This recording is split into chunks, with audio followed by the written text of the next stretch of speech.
Good morning. It is time for Coffee Talk. I've got my coffee. I've got my new 27-inch screen.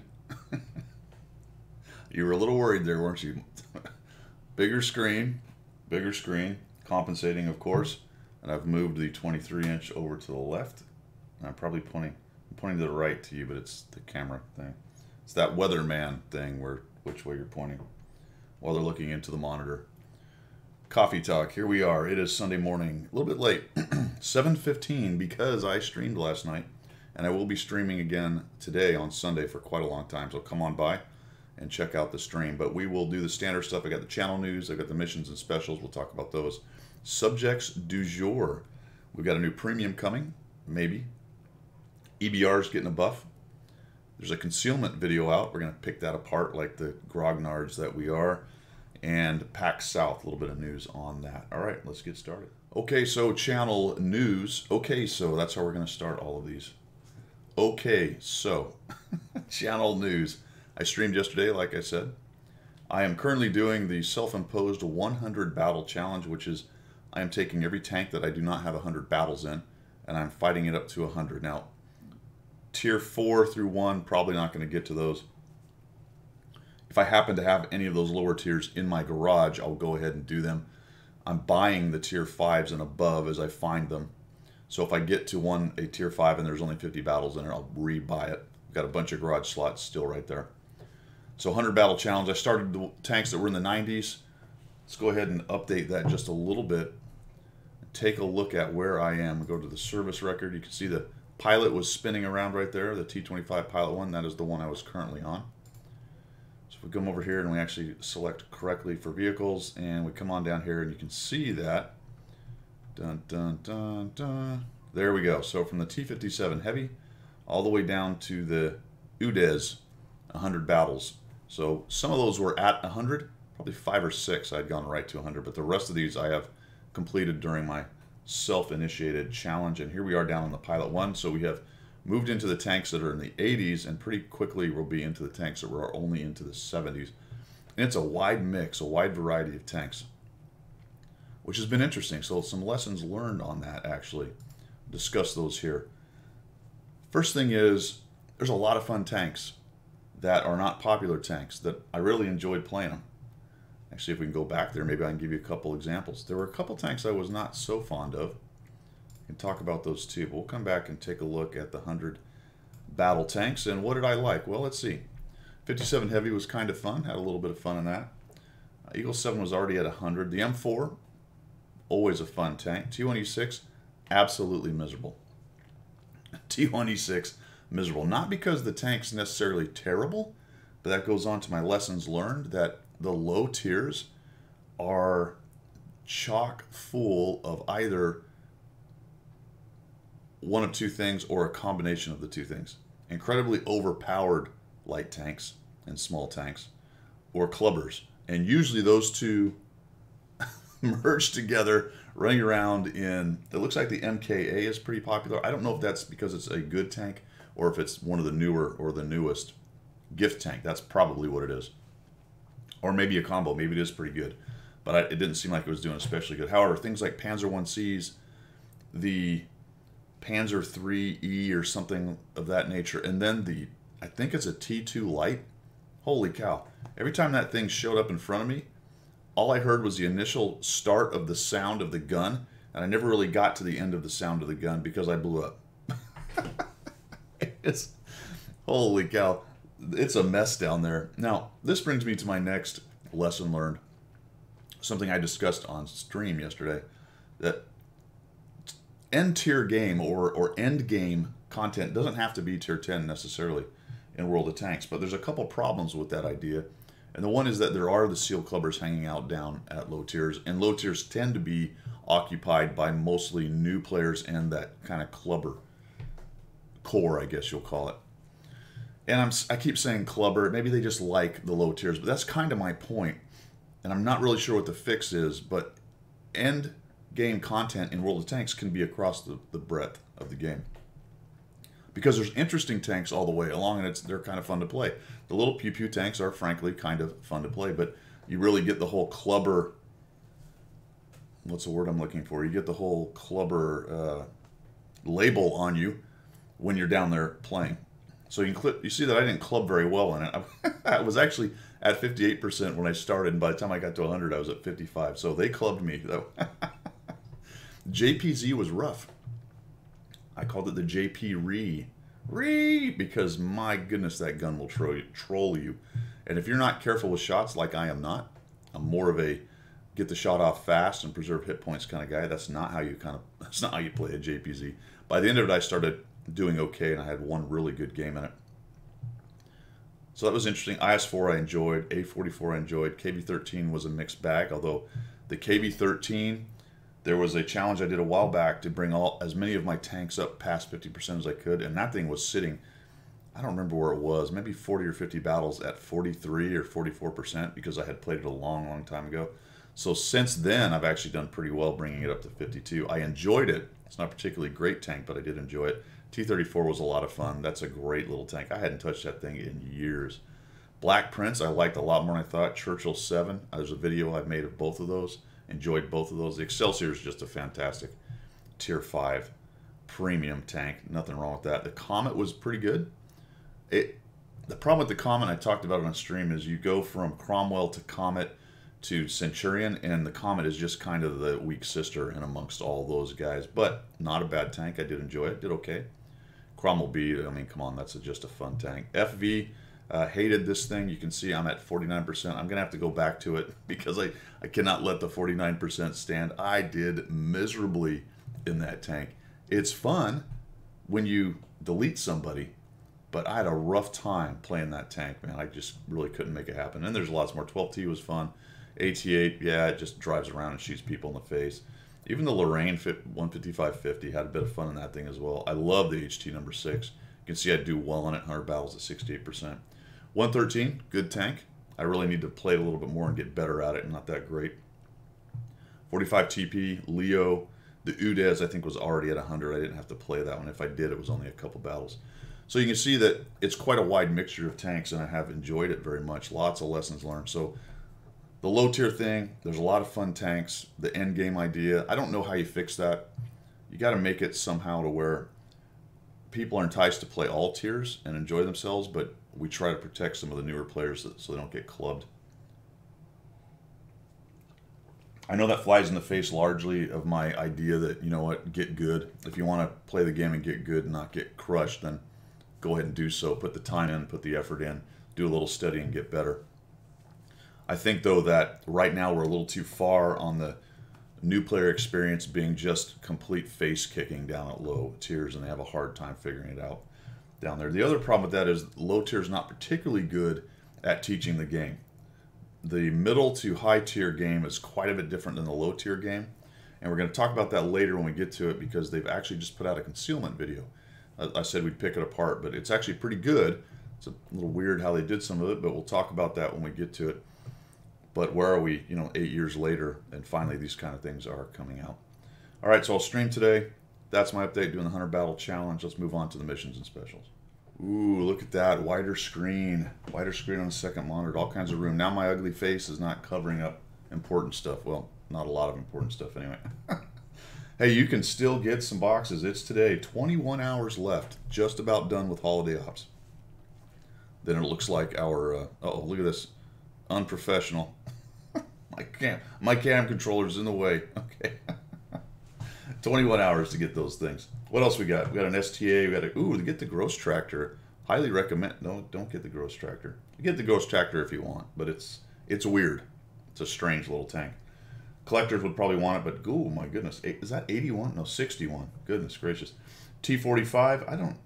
What is that? Oh, it's a tier 2. Okay. Didn't even realize that was on sale. There's a war chest there, so kind of random as far as that stuff goes. I may actually buy another 100 boxes today and do some unboxing while I stream just for giggles. I'm kind of curious late game if I end up getting as good as stuff. And since I'm not really keeping good track, it's going to be more of a, what I feel happened. Because going by feelings is how science works, brothers. That is how science works. Gold, I don't think we got much going on here. That quick starter kit, that shows up every once in a while. Probably good on the gold, I'd say. Nothing else big there. There are some discounts, but most of them come with credits and things like that. Premium accounts are usually not on sale.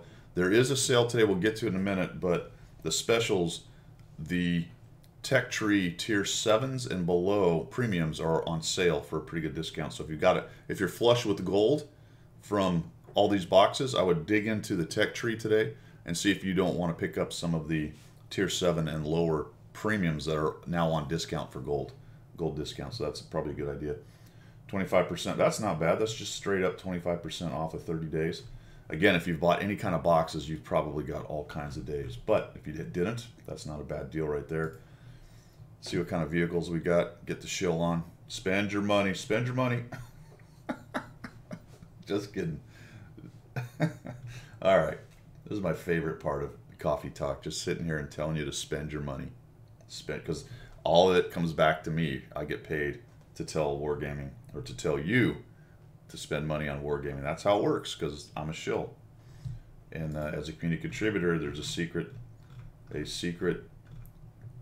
agreement that the more of their sales I show on my screen here, the more money I get.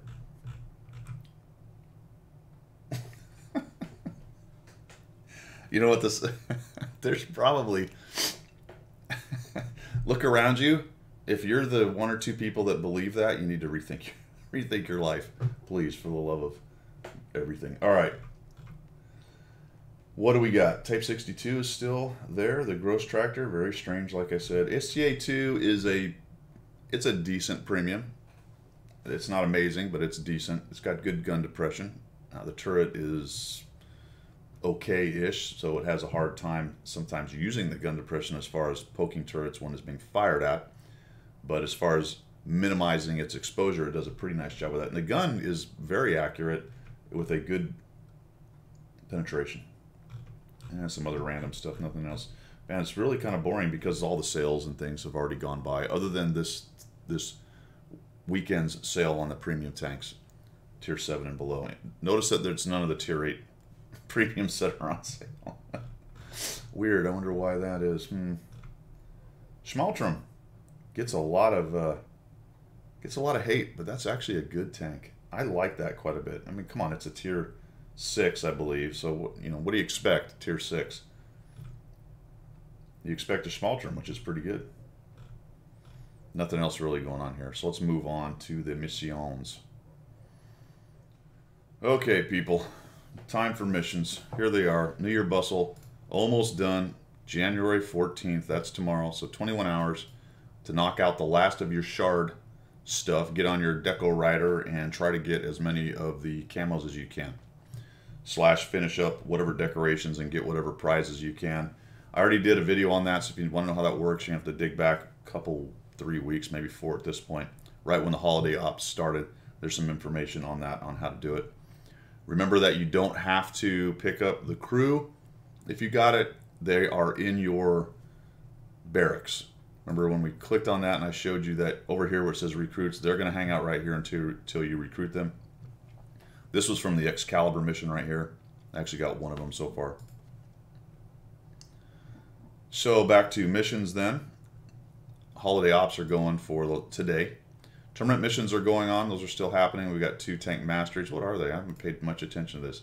KV-1S, VTU, Sheridan, and JPZ-4. And the 263 Black Prince. Oh, man. Wait a minute. I thought I did master that. Why did I not get that? Must have been before the 11th. I guess it was 3 or 4 days ago. WZ and the 2801. Missed out on my little M. XP Fever is the weekend event that's going on. And as usual, I've given it the information to you too late to use. Basically, it's being in the top experience and getting some pretty good chunks, either multipliers 1.5 or big chunks when you finish it of experience. Since I have unlocked everything, I don't worry too much about that. Although if you're a free experience converter kind of person, then that could be important as well, because it is a large chunk of experience coming at you right there. T57 is on track, always a good deal if you are grinding that particular line. Play your class right continues to go. Nothing to add there, and then other missions. So that's basically it. Pretty standard for this weekend. Everyone's taking a kind of a big breath from the holiday ops and moving on. Let's move on ourselves. So what is going on out in World of Tanks land? Taking a look at the Armored Patrol, tracks up, status report, and one other. What is the other one? There's something else. Let's see. Hold on. Daily Bounce, right. All very good blogs. There's more. Those are the 4 kind of main ones. They're in English, so that helps me. That helps me shed a little light on the subject as well. We're nicely lighted now. I think I need to move the camera over here because my other monitor's way over here, and I keep looking that way. But then I've got a USB problem with this one, so I need a USB extension. See, I got problems, man. I got first world problems that I have to solve to bring this coffee talk to you guys. So I better have a drink of coffee. Ah, that's much better. Okay. TS5 on the super test server. I know I've always said I don't get too much into the test server stuff. My news service here has crept into that a little bit, but I just want to throw it out. I'm not going to dig into it because I still don't think that digging into the stats and all that's is worth much until it comes closer to being or is on the main server or the public servers. But it's the TS5, which is an American Tier 8 Premium casemate, as you can see, TD, which is apparently a slightly faster T28 with maybe a little less armor. I didn't look at the armor too much. Where is it? 260, 100. That's a lot of armor. Maybe it's got more armor. Maybe it's a worse gun. Don't know, but look for that thing. Remember, it's on the super test server. That's possibly a long ways away. And if history serves, which it does, when you see some people like me or maybe some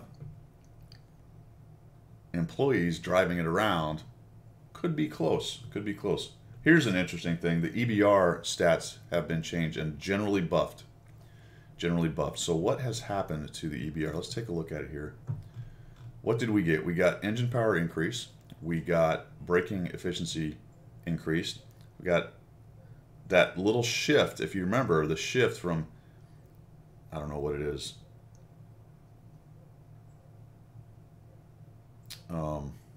My brain just stopped. Hold on, coffee. I just remembered. The shift from fast mode to maneuver mode has been shortened. It was 0.2 seconds. Very noticeable. You'd get that kind of, and I suppose it was simulating a shifting gear, but it was like you missed the gear and had to find it, and then eventually got the clutch engaged and off you went. So they made that less. That's a good thing. They reduced the effect. Essentially, what that means is they reduced the effect of getting hit in the wheel and having a wheel damaged or broken, because it really slowed you down. Now it doesn't slow you down quite as much. And they increased the maneuverability in travel mode at slow speeds, which I've read this a couple times. I'm not really sure. I think it means the maneuver mode, the mode where you're going slower but you can maneuver, was increased. But travel mode I thought was the fast mode, so I'm not really exactly sure what's going on with that. This is the engine power buff, braking efficiency. Interesting, it says braking efficiency and to some extent the acceleration efficiency as a side effect have been improved. I can't figure that one out. I don't really know what's going on with that. So when you braked hard, it did a lot of sliding. It stopped that. But the problem with that is you would try to get into a bush or something, you'd slide right through the bush. Although it's not a great bush camping vehicle. Or even if you were trying to come around and just stop short, you would slide. So that's been fixed a bit. This was a funny statement. Increasing the power of the engine has a rather cosmetic effect. What? While braking force has been improved noticeably. Cosmetic? I don't think that's the translation word that was meant right there. The wheel damage thing I talked about. Here's the maneuverability. Steering speed of the wheels increased. Maximum tilting not pressed is increased. Degree of throttle opening during turning increased. So it's a weird little mechanic how the wheeled vehicles work. The point of it is it's more maneuverable now, which is a good thing. This was interesting. The magazine reload time was reduced by 0.8 seconds. So 10.3 down to 9.5, math in public, 8% increase.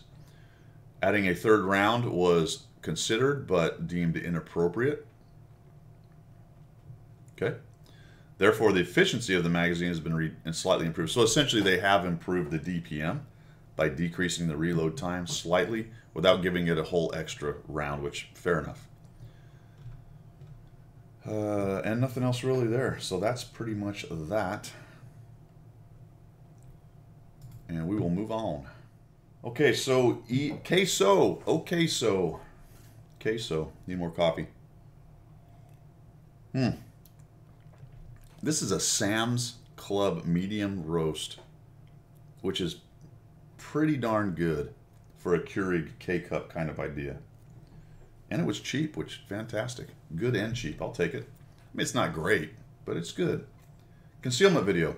This is off the EU Facebook page. It might actually be on the NA one as well, but this particular link is to there. So it's explaining mechanics, concealment, part 1. Explaining mechanics, part 1. And they're going to start with concealment. So let's take a look and see what we got here.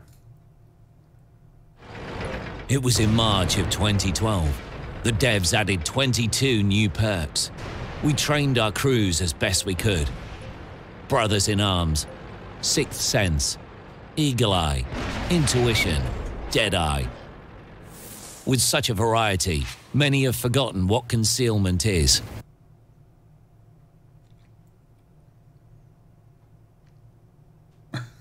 What? Many have forgotten what concealment is? All right, I mean, we're being very picky right here, but I nobody's forgotten what concealment is. They might not know how it works, but they haven't forgotten, and it certainly had nothing to do with all the extra perks you added. What does that got to do with it? I guess what they're trying to say is, you know, it used to be just concealment, firefighting, and repairs, but once we added all these other perks, you guys got confused. I don't know. Is that what it means? That was strange. Also, can this dude... True, he could. This dude... Brothers... Make his mini-map bigger? If we're going to show new players stuff about the game, could you show it right, man? Make your mini-map bigger. What are you doing? And then, can Wargaming not afford a computer that can run the game at top resolution? What is this? Is this from 2012? I don't know. In Arms, Sixth Sense, Eagle Eye, Intuition, Dead Eye. These are all little things. With such a variety, many have forgotten what concealment is. I forgot. I know you forgot. True concealment. True concealment. The time has come to remind you about it. Okay, that's funny, but he was clearly inside. Now, I'm being a complete DH right here, but he'd have been spotted because he was well inside proxy spotting range. And he's probably going to get to it. I'm not going to make you watch the whole 13 minutes. I just wanted to show you, just from the very beginning, I'm these little nitnoid things. But it's important, if you're teaching somebody something, that what you're showing them is the right stuff to begin with. That's part of the problem. And that's funny. I get it. Oh, look, he was very thin, and I went right bottom, and he did, ooh, cool transition on the, okay, got it. But he'd have lit him easily. That bush doesn't even have any camo, I don't think, right there. Maybe it does, but it certainly doesn't. Nothing has camo in 50 meters, and you get spotted. It's important, if you're going to make a basic training video, that it doesn't get crap wrong. Now you're probably all sitting there, Guido, come on. You're completely off the rails on this. All right, fair enough. Yep, I am probably being way too picky on it. But if you wait 8 years to put your video out and then you get stuff like that wrong or weird, I don't get it. But I will say at the end, kudos to them for doing it. It's got good info, by the way. If you don't understand how it works, I recommend that you look at it and learn some of these things. Probably the biggest thing you can learn, and you know what? As I think about it, I'm going to go get the forum post right now. and I'll be back in a minute. But the biggest thing you can learn is how the different spotting points work on the tank. So I just thought of that. I'm going to grab it. Let's end with that piece. Hold on. See if I can. All right, so check this out. This is a good example of where the forum can help you out if you're paying attention. If you've never been to it, the official forum does have some good information on it. There's a lot of chaff in there, but you got to weed that out. But if you have any kind of common sense, you can figure out who's talking bollocks and who's not. This particular post is called "Who Spotted Me?" Guy had an honest question. Nero Germanicus. So he asks, "Hey, thought I couldn't be spotted. How'd I get spotted?" And he gives the link to the replay, which is how you do that. That's fantastic. Some troll answers, some good answers, some stuff that's not quite right. The usual suspects are all piling in here. But I got down to about, where is it? Here. And 8 Hussers sent a pretty good link. He's like, hey, visibility checkpoints. All right, so I clicked on that and I said, what are the visibility checkpoints? Well, I knew this, but let's take a look at it because it's important. There are multiple checkpoints. There's one at the front of the gun right here, at the mantlet. There's one up on top of the tank, whatever the height of your tank is. There's one on each side. There's one at the back in the middle, and there's one in the front. This doesn't quite, it's not quite right. It shows it sort of on the gun, but if you look here, you can see it's at the front. So the front, the back, the 2 sides, the top, and the gun mantlet. So 1, 2, 3, 4, 5, 6. And these 2 also happen to be your spotting points, which is why when you drive up over a ridge and you poke your turret over first, the highest point is what spots. That's how you get spotted all the time when people are doing the pokey poke there. And then the gun, that's important for coming around corners because that usually leads, unless you've got a rear mounted turret. Now your checkpoint's way back here and the whole front of your tank comes out first around corners, which is why you get shot and don't see who shot you when you're driving the VK4502B or whatever it is. Yeah, B. Or any other rear mounted tank. All right, so these 2 see and they get seen, and then these other checkpoints around the tank on the whole are what, if it's exposed to the line of sight from these guys on the other guy's tank, then you get spotted, taking into account camo and all those other things. All right, so we're gonna go. So we're gonna go over to the. Let me turn off the second monitor. This is the replay. All right, so we've got young Nero Germanicus. I don't know if he's young. He could be very old. But Nero's up here in a bush. He's on proc, right? And he's gone up to a pretty good spotting bush. This one's a little far back. If you notice, he's kind of back here a little ways. This is going to turn into a bit of a tactics talk here. He sits here for a minute. I'm going to speed this up. All right, he's behind that bush. Pretty good. All right, so his side spotting point is here-ish. There's one back here on the back of his tank. So if somebody comes around about to, I don't know, maybe here-ish, he might get spotted. Now they'd have to have a pretty good burn through to see through that bush to his front spotting points. And you'll notice that for his turret, for him, what he's seeing is from this point, line of sight down here. So whatever terrain in the way of the height of that tank, that spotting point, whatever terrain gets in the way, that's where he stops seeing things. But he's got a pretty good view down here. Now in general, when you do something like this, if you zoom in and do this, you have a pretty good idea of what you can see as far as terrain goes, but remember that the other spotting point's slightly higher than your gun view point, whatever you want to say, point of view, right? Because when you zoom in, you're coming into where the gun is looking, which is one of your spotting points, but there's another one slightly above you on the turret, okay? So we'll keep going here. I'm not showing what he's looking at, I'm just giving you my camera. So he's got some TDs, but he's not doing a lot of spotting for him. He takes a little move here. Now he's not carrying a camo net. One of the people mentioned in the forum, hey, you moved in your camo net. Now that was probably a good move because this 432 is raging in.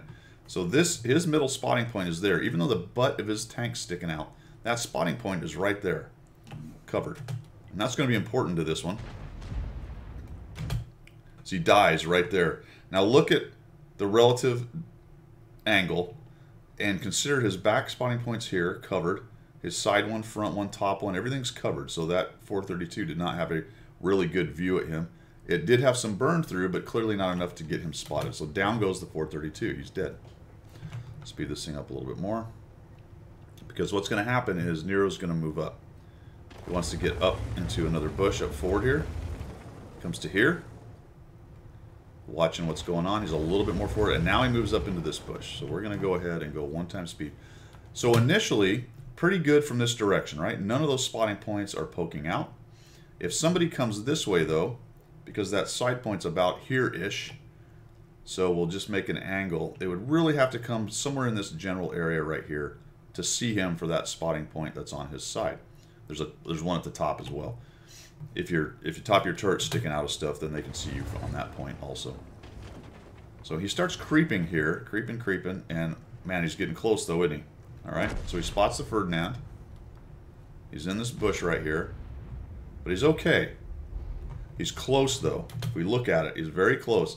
This front point is just about to come out on the other side of the bush, and being this close is a bit tricky in this game because whether or not the bush model is exactly there or not, when you come that close to the front of it, it gets a little dicey. So he sees the Ferdy. He's feeling good about what he's doing here, hanging out. And somewhere in here, he's going to make the mistake. As soon as I figure it out. Go 2 times speed, because he's passive spotting. No binocs, no camo net, so not really the greatest passive spotting setup. He may have optics, but you can't see that. We're waiting.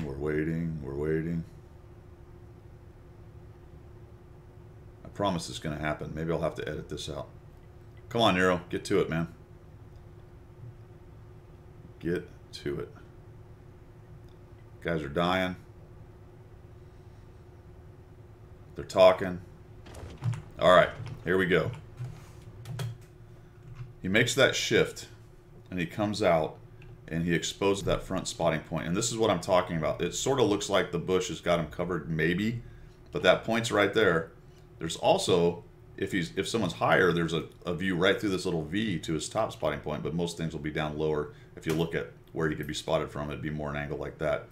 But still, he has pushed this front spotting point out in front of the bush and is no longer getting the bush camo, it's just purely the tank camo.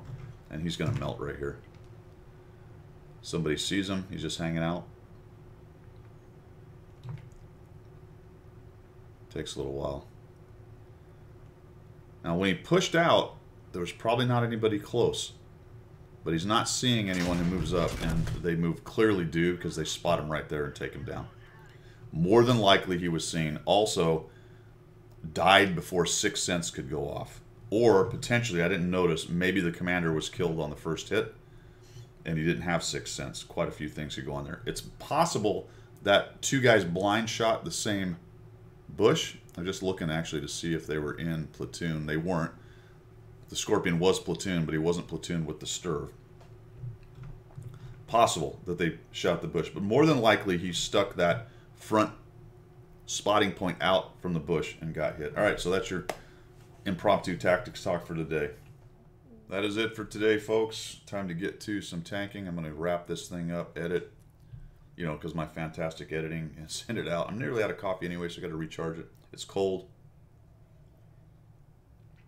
Although I like cold coffee. You guys like cold coffee? Cold coffee does not bother me. I actually like it quite a bit. All right, I'm out. We'll see you guys later.